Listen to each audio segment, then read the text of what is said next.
جنازہ چرپائی پر رکھ کے قبرستان لے جایا گیا.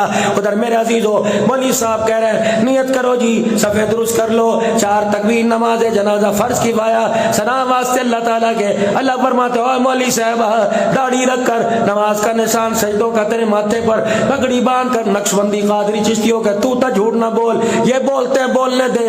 میت میرے آگے اتنا جھوٹ بول کے آئی, اتنا جھوٹ بول کے آئی, اب تو بھی اس کی وکالت کرتے ہوئے جھوٹ بولتا ہے. کہتے ہیں 4 تکبیر نماز جنازہ فرض کفایہ ثنا واسطے اللہ تعالیٰ کے. فرمایا میرا بندہ دیکھ تو صحیح کتنی بڑی جھوٹے کی وکالت کر رہا ہے. الہ العالمین میں نے وکالت کیا کر دی. فرمایا جنازے پر جو چادر ہے وہ جو چادر تو وہ لے کے آیا جس پہ سارے کا سارا قرآن دین لکھا ہوا ہے, اور چادر میں وہ چھپا کے لایا.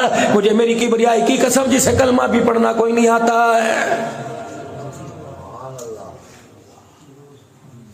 میت کو قبرستان میں لے گئے اور قبر میں جا کر اتار دیا.